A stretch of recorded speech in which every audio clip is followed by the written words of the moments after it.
ছুটির দিনে অমর একুশে বইমেলার শিশু প্রহর ছোটদের কলকাকলিতে মুখর। এই মুহূর্তে বইমেলা প্রাঙ্গণে আছেন সহকর্মী মেহানি। সরাসরি যাচ্ছি তার কাছে। আহা কি আনন্দ, আকাশে বাতাসে যেন সেই কি আনন্দ যেন চলছে শিশু চত্বরে। এখন কিন্তু এখানে দেখতেই পাচ্ছেন যে কাকতাড়ুয়া পাপেট থিয়েটারের আসলে একটু আগে পাপেট শো হয়েছে এবং এখন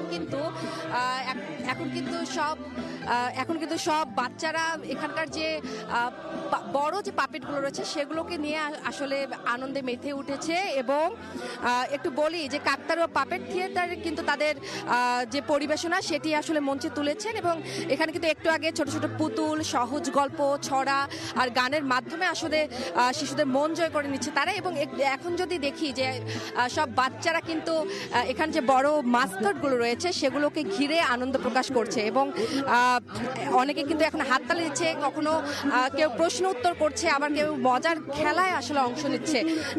এখন যদি বলি যে শিশু চত্বরের আসলে পুরো পরিবেশটাই কিন্তু আসলে প্রাণবন্ত হয়ে উঠেছে। এবং আপনারা যদি একটু দেখাই যে এখানে শিশুরা কিন্তু এখানকার যে বড় মাস্কটগুলো রয়েছে সেগুলোকে ঘিরে ধরেছে, তারা নানান প্রশ্ন ছুড়ে দিচ্ছে, তারা হাত মেলাচ্ছে, তাদের সাথে ছবি তুলতে চাচ্ছে এবং অভিভাবকরাও কিন্তু ভীষণ খুশি যে সিসিমপুরের যে আয়োজনটা আগে ছিল সেটি এখন গত 2 বছর ধরে হচ্ছে না। তো কিন্তু সেই যে সিসিমপুরের যে ঘাটতিটা, সেই ঘাটতিটা আসলে কাকতাড়ুয়া পাপেট থিয়েটার কিছুটা হলেও পূরণ করছে, সেজন্য অভিভাবকরাও কিন্তু আসলে খুশি। এখন আসলে